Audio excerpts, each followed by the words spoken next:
This is Kathy Beal of EmpowermentUnlimited.net with Astro-Insight for the week of March 20th, 2017. The equinox is here. Spring in the northern hemisphere, autumn in the southern hemisphere. It comes when the sun moves into the sign of Aries, which occurs on Monday.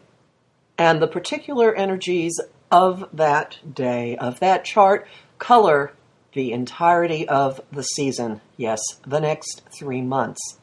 There's a definite self-starting boisterousness, rambunctiousness, raring to go gusto inherent in this week and in this day and in this spring, with 3 placements in the sign of Aries as the season begins.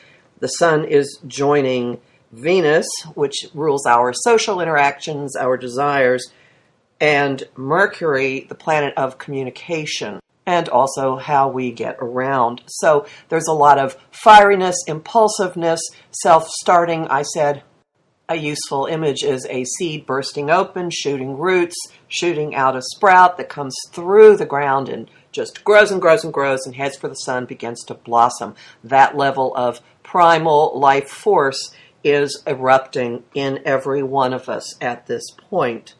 There's an element of combativeness, of aggression, of a willingness to stand up for yourself, fight for something, go after what you want. So a certain level of assertiveness, aggressiveness, daring.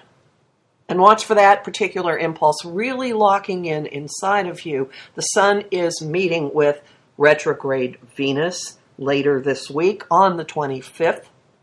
Since March 4th, the ruler of our desires has been taking us on a journey of revisiting, re-examining, perhaps reacquainting ourselves with people, situations, projects from current time and also from the past, giving us the opportunity to clean up unfinished business, pick up a part of ourselves, and integrate that back into our current life. Revisit relationships and situations that used to play a strong role in our lives. Learn, consider how much we have changed, whether something fits now or deserves a place to come back into our lives. So when the sun and Venus fuse on the 25th, the information we have acquired, what we've learned about our hearts, relationships, attitudes about money, whatever, becomes part of our personality now. It fuses with our mission, our will. Venus sets our hearts and desires. The influence that actually shows how we go get them is Mars, the ruler of the masculine. At the moment, Venus and Mars are in an unusually compatible simpatico relationship, and this is going to be resonating or on tap for us throughout the next 3 months. Venus is in gung-ho, Aries, masculine mode. Mars is in, let me be slow, let me savor it, let me take my time. I don't want it unless it can be physically next to me. Mars is in a sign that is considered feminine, the first earth sign of the zodiac, Taurus, which is ruled by Venus. So, Venus is in the sign ruled by Mars. Mars is in one of the signs ruled by Venus. This is called mutual reception. There's an interesting balance that occurs from this. The embodiment of the divine feminine is in masculine mode. The embodiment of the divine masculine is in feminine mode. And for the time being, whatever happens to one of them also happens to or affects the other one. They are inextricably linked. This may give a purpose to some of the leaping about that Venus and Aries is going to want. It also means that going after something simply for the chase isn't going to be the whole point. The mission will also include an element of experiencing things on the physical plane, which could be with whatever it is your heart has instructed your will to go catch. And it might just be something else, but there is a very strong, grounded, be here now. You need to touch things, feel things, experiencing things in a physical way. Not just theory, not just running after them, not just excitement, but also experiencing life, on the physical plane. It's kind of a paradox. We could have a sense of the boundless present, and it may be as simple as making sure that there are actual real results, real earth plane, sensual, tangible, practical ramifications and experiences coming out of all of the bold impulses that Aries is awakening in us. One other grounding, limiting influence is in the equinox chart, which means, again, we will be feeling it to some extent for the next 3 months, and that is an extremely tight conjunction between the moon and Saturn in Sagittarius. This is not a particularly comfy, cozy pairing. The moon represents fluctuating emotions, and it also can indicate kind of the public at large.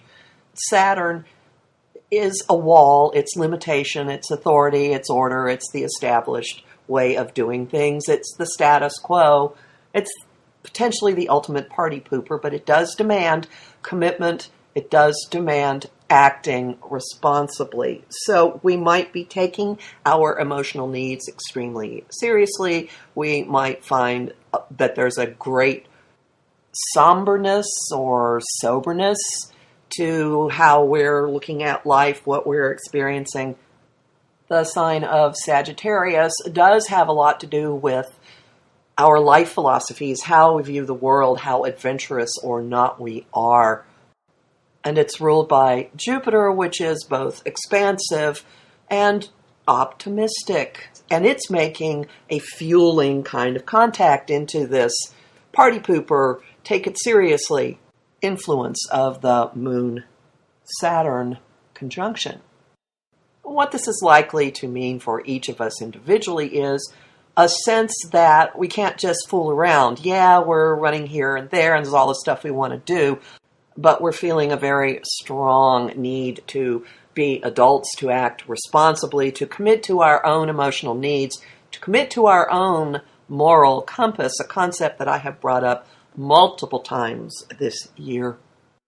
Your own personal comfort and sense of safety in the scheme of things could be a very strong driving force for this season for you. And Lord only knows what it's going to mean in terms of governmental and especially immigration policy. You, however, are primarily responsible for your personal corner of the universe.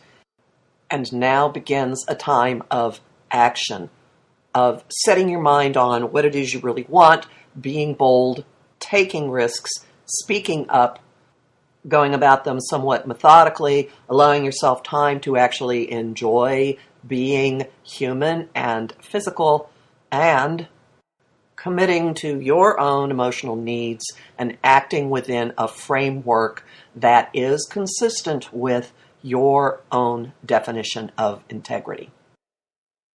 The homing thought of the week: keep your eye on the prize.